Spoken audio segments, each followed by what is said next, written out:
اس جاہلیت سے مراد کون ہے؟ زمانہ جاہلیت کے وہ لوگ، ٹھیک ہے، جو انبیاء ائمہ کے دور میں رہتے تھے۔ اب اگلا مرحلہ ہے کہ موت جو اس کو آئے گی وہ موت کافر کی موت آئے گی، وہ موت اس کو یہودی نصرانی کی موت آئے گی۔ کیوں کہا گیا ہے کہ مات کافر مات یہودیہ مات نصرانیہ؟ اس وجہ سے کہا گیا ہے کہ موت جو ہے، موت حتمی اور اٹل فیصلہ ہے۔ اللہ نے کہا ہے کل نفس ذائقۃ الموت، ہر نفس نے، ٹھیک ہے جی، موت کا ذائقہ چکھنا ہے۔ اب یہ جو موت ہے بھائی، وہ جو اللہ کی طرف سے مقرر کردہ موت ہے، وہ موت کوئی الگ موت ہے، اور کافر کی موت کوئی الگ موت ہے۔ اگر ایک جیسی ہے تو کیوں کہا گیا کہ کافر کی موت جو ہے وہ نہ مرے بندہ بلکہ مسلمان ہو کر مرے، اور اس کی شرط یہ ہے کہ اپنے زمانے کے امام کی معرفت رکھتا ہو؟ کیوں کہا گیا ہے؟ ٹھیک ہے جی، اگر موت میں فرق ہے تو پھر کیا فرق ہے ان کی موت میں مسلمان کی موت میں؟ اور کیا فرق ہے جو امام کی معرفت رکھ کر مرتا ہے، اور کیا فرق ہے اس میں کہ جو مولا کی یا زمانے کے امام کی معرفت نہیں رکھتا وہ مر جائے؟ اب یہاں پر متعلمین نے یہاں پر بتایا ہے، مورخین مصنفین اور علماء فقہا فرماتے ہیں یہاں پر اس موت میں فرق یہ ہے کہ جو بندہ بغیر عقیدہ توحید و رسالت و امامت کے مر جائے وہ انکاری ہے۔ کافر ہم کیوں کہتے ہیں؟ کافر کا معنی ہے انکار کرنا، ٹھیک ہے، منکر ہو جانا، اصلا نہ ماننا، یعنی یہ تسلیم نہ کرنا کہ خدا ہے، یہ تسلیم نہ کرنا کہ رسول یا نبی ہے، یہ تسلیم نہ کرنا کہ امام ہے، ٹھیک ہے جی، ان تمام چیزوں کا انکار کرنے والا کافر ہے۔ تو اللہ کیا کہتا ہے؟ وہ بندہ جو کافر ہے اس کی بخشش نہیں ہے، اس کے لیے جنت نہیں ہے، اس کے لیے ابدی روز آخرت کوئی نعمت کا وعدہ نہیں کیا گیا، اس کے لیے جہنم کا ایندھن تیار کیا گیا ہے۔ اب جو بندہ زمانے کے امام کی معرفت رکھتا ہو، جو بندہ ہے وہ اپنے اپنے زمانے کے امام کی معرفت رکھتا ہو تو وہ مسلمان ہو کر مرا ہے، یہودی یا نصرانی یہودی کافر ہو کر نہیں مرا ہے۔ یعنی یہاں پر مراد یہ ہوا، معلوم یہ ہوا کہ معرفت کے ساتھ اپنے زمانے کے امام کو ماننا، انہیں تسلیم کرنا، عقیدہ توحید و نبوت و رسالت و امامت کو ماننا عین توحید ہے، ٹھیک ہے، یعنی امام کو ماننا شیعہ ہونے کی دلیل نہیں ہے، امام مہدی کو ماننا فقہ جعفریہ کا مسلم کوئی عقیدہ نہیں ہے، بلکہ یعنی امام مہدی کو ماننا یعنی عقیدہ توحید کو ماننا ہے۔ امام مہدی کو ماننا یعنی عقیدہ رسالت کی تائید اور عقیدہ رسالت کو ماننا ہے، یعنی امام مہدی کو ماننا یعنی عقیدہ امامت کے اوپر اقرار کرنا ہے، ٹھیک ہے۔ کہنے کا مقصد کیا ہے؟ یعنی جو مہدی کو نہ مانے یعنی وہ عقیدہ امامت سے منکر ہے، اور جو عقیدہ امامت سے منکر ہو یعنی وہ عقیدہ رسالت کا منکر ہے، اور جو عقیدہ رسالت کا منکر ہو یعنی وہ عقیدہ نبوت کا منکر ہے، اور جو عقیدہ نبوت کا منکر ہو وہ دائرہ اسلام میں نہیں رہ سکتا، یعنی اس نے توحید کا انکار کیا، اور جو توحید کا انکار کرے وہ انسان کہلانے کا ہی حق نہیں رکھتا۔ یعنی محققین و متعلمین فقہ جعفریہ علماء و فقہا فرماتے ہیں کہ امامت کڑی ہے توحید کی، سلسلہ توحید کا ایک رستہ ہے جی۔ اکثر لوگ مطلب اہل سنت جماعت وہابی ہیں یا کوئی بھی ہیں، وہ عقیدہ توحید تے مطلب یقین رکھدن، عقیدہ نبوت یا رسالت تے یقین رکھدن، لیکن امام کہیں نہیں مانتے ہیں، ٹھیک ہے، مطلب گالی کرنا عجیب کیا سمجھنا مسلمان آپ کو دنیا نہیں جایا کرتے۔ اب جناب آغا صاحب کا سوال یہ ہے کہ جناب ہمارے اہل سنت برادران جو ہے وہ کیا کرتے ہیں جناب؟ اللہ کو مانتے ہیں، رسول کو بھی مانتے ہیں، لیکن امام کو نہیں مانتے ہیں۔ ایسا نہیں ہے، ٹھیک ہے، یعنی یہ نہیں کہا جا سکتا کہ وہ مسلمان نہیں ہے۔ دائرہ اسلام میں داخل ہونے کے لیے کلیہ و فارمولہ کیا ہے؟ لا الہ الا اللہ محمد الرسول اللہ، ٹھیک ہے جی، یعنی یہ دائرہ اسلام میں جو چاہے ظاہری طور پر بھی یہ کلمہ پڑھ لے وہ دائرہ اسلام میں ہے۔ سوال ٹھیک ہے، وہ اشکال یہ کر رہے ہیں کہ جناب صاحب آپ جو فرما رہے ہیں کہ جناب امام زمانہ کو جو نہیں مانتا یعنی وہ اس نے امامت کو نہیں مانا، جو امامت کو نہ مانے وہ رسالت کو نہیں مانتا، جو رسالت کو نہ مانے یعنی وہ توحید کا انکار کر رہا ہے، جو توحید کا انکار کر رہا ہے تو وہ مسلمان ہی نہیں ہے۔ تو اب یہاں پر یہ ہے کہ ہماری معلومات میں یہ ضرور ہونا چاہیے کہ جو ہمارے اہل سنت برادران ہیں وہ امامت کو اس معیار سے نہیں مانتے جس معیار سے ہم فقہ جعفریہ والے مانتے ہیں، منکر وہ نہیں ہیں۔ آپ کسی بھی اہل سنت سے پوچھ لیں کیا وہ مولا علی کو نہیں مانتے، وہ مولا علی کو جو ہے وہ چوتھا خلیفہ تسلیم کرتے ہیں، ٹھیک ہے جی، اور باقی اماموں کو جو ہے وہ آل محمد وہ مانتے ہیں، ٹھیک ہے، اہل بیت ان کو شمار کرتے ہیں، ٹھیک ہے نا جی۔ اب وہاں پر کوئی بھی بندہ قرآن کا مسلم انکار نہیں کر سکتا۔ ایک آیت ہے مثلا انما یرید اللہ لیذھب عنکم الرجس اہل البیت ویطہرکم تطہیرا، یہ کیا ہے؟ قرآن کی آیت ہے کہ بے شک بات حقیق انما جو ہے کلمہ حسر ہے، یہاں پر اللہ نے جو ہے وہ قید کر دیا، مقید کر دیا، کہا بات حقیق بے شک حتماً باید اتھینٹک ہے، مضبوط ہے، کنفرم ہے یہ چیز کہ اللہ نے آل محمد سے نجاست کو کیا ہے؟ دور رکھا ہے، ٹھیک ہے نا جی۔ اب یہاں پر اس آیت کا اگر کوئی منکر بنتا ہے تو یعنی اہل بیت کا منکر ہو رہا ہے۔ اہل بیت کون ہے؟ اہل بیت سے مراد صرف گھر والیاں نہیں ہیں، اہل بیت سے مراد بیٹی بھی ہے، اہل بیت میں اہل بیت سے مراد بیویاں بھی آ جاتی، اہل بیت سے مراد جو ہے وہ اولاد پیغمبر بھی، اولاد مصطفیٰ بھی آ جاتی ہے، یعنی وہ تمام اس میں آ جاتے ہیں۔ اب سوال یہ ہے کہ یہاں پر جو ہے جو عقیدہ امامت ہم جس طرح مانتے ہیں اس طرح سے وہ عقیدہ امامت کو نہیں مانتے، ہاں لیکن یہ ضرور ہے کہ وہ امام علی کو جو ہے وہ اولاد رسول سمجھتے ہیں، ان سے محبت رکھتے ہیں، ان سے عقیدت رکھتے ہیں، ان کو مانتے ہیں، ان کو امام بھی مانتے ہیں، ٹھیک ہے جی۔ جس طرح سے وہ جناب ان خلفاء کو امام علی سے ہٹ کے باقی ان کو بھی خلفاء کو وہ امام مانتے ہیں، رسول کے بعد جناب جو ہے وہ خلافت کا وارث اور جانشین سمجھتے ہیں، اسی طرح سے جو ہے وہ جناب ان باقی ہستیوں کو بھی امام جانتے ہیں۔ اگر ہم دین کی بنیاد دیکھیں تو فرقے اور مذاہب کی جو تقسیم بندی اگر در حقیقت ہوئی ہے تو اس کو اگر ہم ایک زاویے سے اگر ہم دیکھیں تو جناب یہ جو ہے وہ دین کو جو ہے وہ جو اس کی ابتدا لیتے ہیں وہ امام ابو حنیفہ سے لیتے ہیں۔ امام ابو حنیفہ کون ہے؟ امام جعفر صادق علیہ الصلوۃ والسلام کا شاگرد ہے، مولا کے اس جو ہے وہ 4000 شاگرد جو ہے وہ مولا کے درس میں بیٹھتے تھے، شاگرد تھے، ان میں سے ایک شاگرد ہے امام ابو حنیفہ، ٹھیک ہے جی۔ اب یہ جو حنفی فرقہ ہے اس کی ابتدا جو ہے وہ سلسلہ حنفی جو ہے وہ شروع ہو رہا ہے امام ابو حنیفہ سے، تو امام ابو حنیفہ اگر شاگرد ہے امام جعفر صادق علیہ الصلوۃ والسلام کا تو پھر جو ہے ماننا پڑے گا کہ علم کی بنیاد و اصل جو ہے وہ محمد و آل محمد ہیں، ٹھیک ہے جی۔ تو یہ کہنا کہ وہ اصلاً ان کو نہیں مانتے تو کیا آیا وہ مسلمان ہے یا نہیں ہے، تو یہ سوال عبث ہو جائے گا، ٹھیک ہے، یعنی وہ مانتے انکار، ہاں یہ ضرور کہا جا سکتا ہے جو اہل بیت کا منکر ہے، جو اہل بیت سے بغض رکھتا ہے، تو وہ خود رسول کی حدیث ہے کہ وہ مومن ہے جو علی سے محبت رکھتا ہے مگر وہ کہ منافق ہے کہ جو علی سے بغض رکھتا ہے، اور منافق کے لیے اللہ نے قرآن میں کیا کہا ہے؟ منافق کے لیے بدترین سزا مقرر کی گئی ہے۔ منافقین وہ ہیں جنہوں نے رسالت کو نقصان پہنچایا، منافقین وہ ہیں جن کے اوپر اللہ نے لعنت کی ہے۔ اب جس کے اوپر اللہ کی لعنت ہو تو وہ جنت کا مستحق ہو سکتا ہے؟ نہیں ہو سکتا، وہ کسی کھاتے میں کسی حساب میں نہیں ہے۔ اسلام کو سب سے زیادہ نقصان پہنچانے والے کون تھے؟ کافروں نے اتنا نقصان نہیں پہنچایا، کیوں؟ چونکہ جو دشمن ظاہری طور پر سامنے ہوتا ہے اس سے انسان ڈٹ کر مقابلہ کرتا ہے، وہ اپنے بد عقیدہ پر محکم ہوتا ہے، اور ادھر سے حق والا اپنے حق کے عقیدے پر محکم ہوتا ہے۔ لیکن جو منافق ہوتا ہے وہ کیا ہوتا ہے؟ وہ ظاہری طور پر کچھ ہوتا ہے، اندر کچھ ہوتا ہے، یعنی جس کا اندر کچھ اور ہو اور ظاہر کچھ اور ہو وہ منافق ہے، جس کی زبان اور عمل میں تضاد ہو وہ منافق ہے۔ اور یہ بھی بتا دوں کہ جس طرح ہم لوگ ہیں، ہم کہتے کچھ ہیں عمل کچھ کرتے ہیں تو ہم بھی اس زمرے میں آ جائیں گے۔ مثال کے طور پر اگر ہم کہیں ہم مسلمان ہیں اور مسلمانوں والا کوئی کام انجام نہ دیں تو پھر ہم مسلمان تو نہ رہے، یعنی اس کا مطلب یہ ہے کہ ہم اللہ کو دھوکہ دے رہے ہیں۔ جو اللہ کو دھوکہ دے رہا ہے اس سے بڑا گناہگار اور بڑا بدترین بندہ کون ہو سکتا ہے؟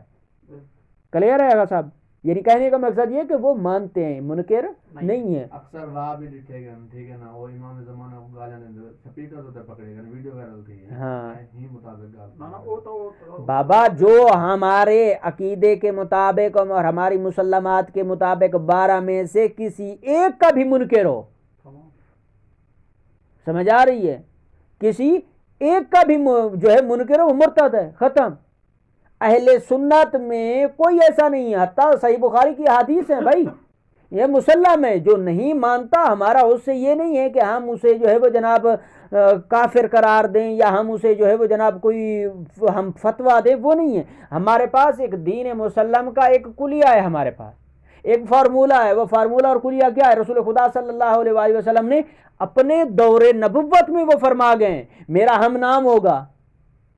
اس کی جسم، اس کی قد و قامت، اس کا علم، اس کی حیات، اس کا سارا وہ احوال سرکار رسول خدا صلی اللہ علیہ وآلہ وسلم نے جو ہے بیان فرمایا ہے۔ جناب سلیمان رسول خدا صلی اللہ علیہ وآلہ وسلم کی خدمت میں اور جناب رسول خدا جو ہے وہ اپنی محفل میں بیٹھ کر 12ویں آقا کا جو ہے وہ 12ویں آقا کا جو ہے وہ ذکر فرما رہے تھے۔ جناب سلیمان محمدی فرماتے ہیں کہ جناب یا رسول اللہ، آپ جو فرما رہے ہیں کہ میرا 12واں بیٹا ہوگا جو اس دنیا میں ظلم و بربریت اور برائی اور فحاشی اور تمام چیزوں کو ختم کر دے گا، عدل قائم کرے گا، اس کائنات میں جو ہے وہ تمام نعمتیں اللہ جو ہے وہ اس کائنات میں نچھاور کر دے گا، دنیا جو ہے زمین جو ہے وہ اپنے تمام سونے جوہرات اور تمام اپنی وہ تمام چیزیں جو ہے وہ زمین اپنے سینے سے اگل کر باہر پھینک دے گی، اور حتیٰ زکوٰۃ و خمس اٹھا کر لوگ پھیر رہے ہوں گے لیکن مستحق کوئی نہیں ملے گا۔ تو اس طرح کے فضائل جناب سلیمان فارسی جب سن رہے تھے تو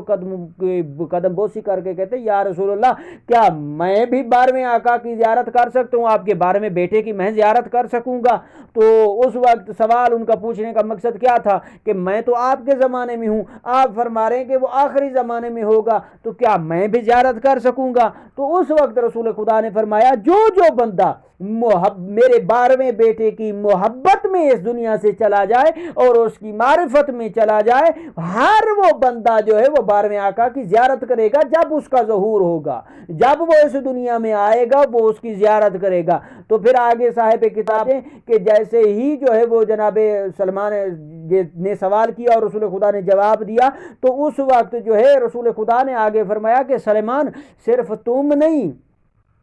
صرف میں نہیں، بلکہ یہ سارے اور جو بندہ اس کی محبت میں جو ہے وہ اس دنیا سے چلا جائے گا وہ 12ویں آقا کی زیارت کرے گا۔ اور فرماتے ہیں کہ جب 12ویں آقا کے جو ہے وہ زمانے میں جناب سلیمان فارسی جو ہے وہ جناب امام سرکار امام مہدی علیہ السلام کی جو ہے وہ زیارت کریں گے، تو اس وقت جو ہے وہ دنیا ساری کہے گی کہ یہ مہدی آ گیا ہے، لیکن سلیمان فارسی کہیں گے کہ نہیں، یہ مہدی نہیں، یہ تو جناب رسول خدا صلی اللہ علیہ وآلہ وسلم جو ہے وہ تشریف لا رہے ہیں، یا امام علی علیہ السلام تشریف لا رہے ہیں۔ کہنے کا مقصد یہ کہ ان کی شباہت، ان کا جسم، قد و قامت، ان کی تمام گفتگو انداز چونکہ نسل پیغمبر ہے، تو وہ جو ہے لوگ کہیں گے کیا کہ جناب مہدی آ رہا ہے، تو جناب سلمان فارسی کیا کہیں گے کہ رسول خدا آ رہے ہیں، یا جو ہے جناب امام علی آ رہے ہیں۔ کہنے کا مقصد یہ ہے کہ جو مسائل صاحب کا سوال بھی تھا کہ جناب جو اہل حدیث ہیں یا مثال کے طور پر جو وہابی ہمارے برادران ہیں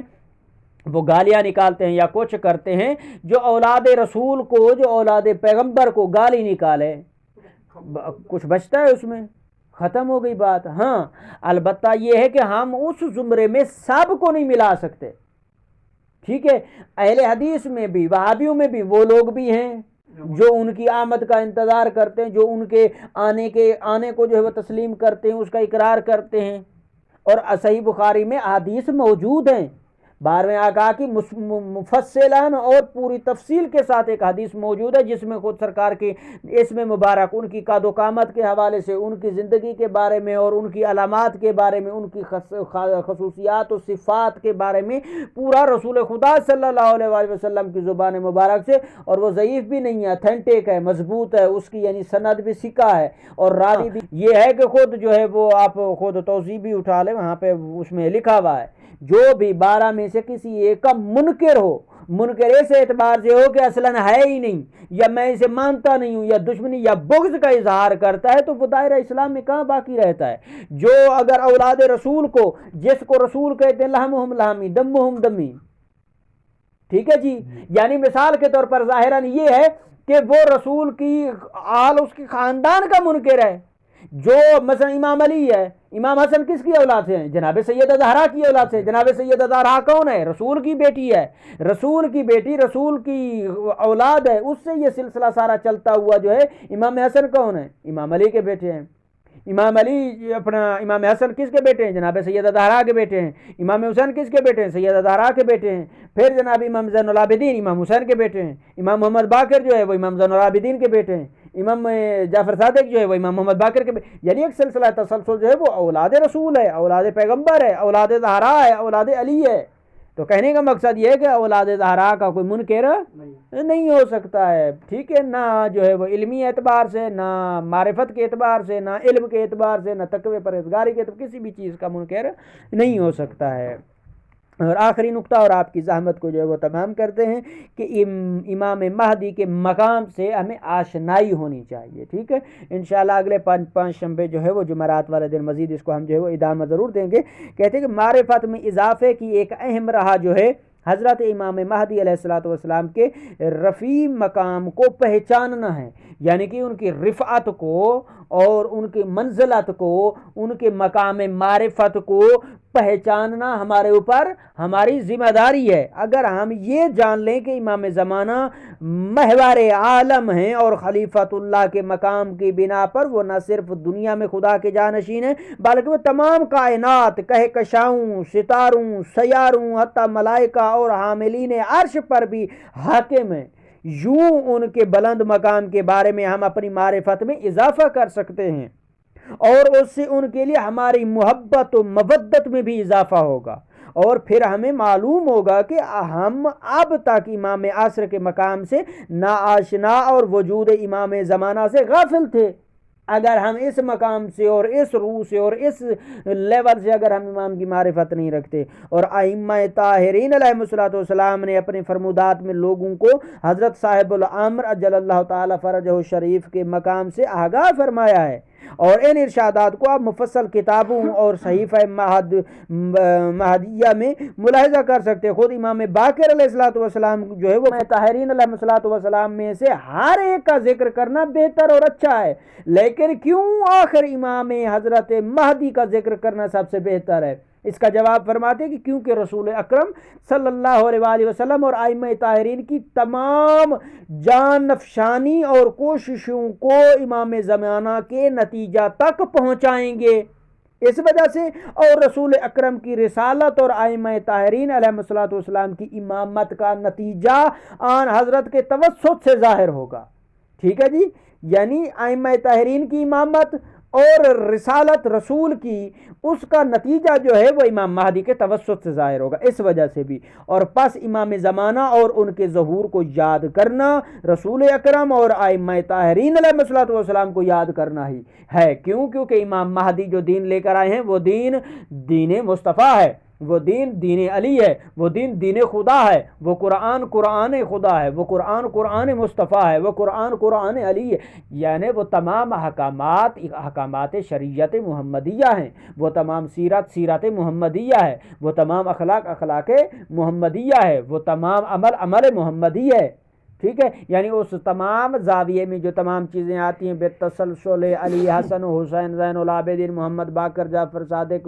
سے لے کر الی آخر سرکار حجت قائم تک، یہ تمام چیزوں کا تسلسل آنا، یعنی وہ تسلسل نبوت ہے، تسلسل رسالت ہے، تسلسل آدم ہے، تسلسل یونس ہے، تسلسل عیسیٰ ہے، تسلسل موسیٰ ہے، تسلسل محمد ہے، تسلسل علی ہے، تسلسل حسن ہے، تسلسل حسین ہے، الی آخر تسلسل شریعت خدا کا انتخاب اپنا نتیجہ اور اختتام جو ہے وہ کہاں تک ہے؟ حضرت حجت قائم تک ہے۔ سو ہمارا جو آج کا درس ہے، اس کا نتیجہ ہمارے سے کیا نکلتا ہے کہ پہلا ذریعہ اور پہلی شرعی ذمہ داری اور ہمارا فریضہ کیا ہے؟ معرفت امام زمان اور سیرت امام زمان کے اوپر عمل کرنا، ان کے حکم کی اطاعت کرنا، صحیح معنوں میں ان کا مطیع بن جانا، صحیح معنوں میں مطیع بننا، اور ان کی سیرت کے اوپر عمل کرنے سے مراد کیا ہے؟ یعنی بغیر کسی چون چرا کے جو قرآن میں حکم ہے اس کے اوپر عمل کرنا، جو فرمان میں حکم ہے اس کے اوپر عمل کرنا، جو چیز اخلاق پیغمبر میں ہے، جو چیز اخلاق علی میں ہے، جو چیز اخلاق اولاد علی میں ہے، اس کے اوپر عمل کرنا، یہ معرفت ہے، یہ ہمارا شرعی فریضہ ہے۔ اور وہ عمل سے مراد کیا ہے؟ وہ عمل سے مراد یہ ہے کہ ہماری گفتگو میں، ہمارے علم میں اور عمل میں کوئی تضاد نہ ہو، اور وہ عمل کیسا ہونا چاہیے؟ وہ عمل ویسا ہونا چاہیے کہ جیسے جو ہے وہ معصوم فرماتے ہیں، یا ہم خود دعا کرتے ہیں، اے اللہ ہمیں ایسا بنا دے جیسا تو چاہتا ہے، ٹھیک ہے، اور ہمیں ویسا بنا دے جیسا محمد اور آل محمد چاہتے ہیں۔ اور وہ کیا چاہتے ہیں؟ وہ معرفت خدا چاہتے ہیں۔ وہ کیا چاہتے ہیں؟ وہ معرفت محمد مصطفیٰ چاہتے ہیں۔ وہ کیا چاہتے ہیں؟ وہ معرفت محمد اور آل محمد چاہتے ہیں۔ اور معرفت محمد اور آل محمد کا معیار یہ ہے کہ ہم قرآن کے اوپر، رسول کے فرمان کے اوپر اور خدا کے حکم کے اوپر عمل کریں اور اس کا دفاع کریں اور اپنے ایمان کو مضبوط بنائیں، اپنے نفس کو مضبوط بنائیں، دین کا ہم دفاع کریں، اپنے ایمان کا دفاع کریں، اپنے نفس کا دفاع کریں، اپنی زبان کا دفاع کریں، اپنے عمل کا دفاع کریں، اور شیطان کے رستے پر نہیں بلکہ رحمان کے رستے کے اوپر چلتے ہوئے ہم سپاہی ناصر امام زمان بن سکیں، تاکہ وہ ہمارے لیے بخشش کا ذریعہ بھی بن سکے، دنیا میں شفاعت اور آخرت میں ہماری جو ہے وہ شفاعت اور بخشش کا ذریعہ بھی بن سکے، جس کا وعدہ محمد اور آل محمد نے کیا ہے، جو ہماری تخلیق کا باعث، سبب اور وجہ اس کائنات میں فقط اور فقط اگر ہے تو وہ معرفت اور عمل محمد اور آل محمد ہے۔ وصلی اللہ علی محمد و آل محمد، صلوات پڑھیں بر محمد و اہل بیت محمد۔ اللہ ہمیں ان تمام چیزوں کے اوپر عمل کرنے کی توفیق عنایت فرمائے، اپنے تمام مرحومین کے لیے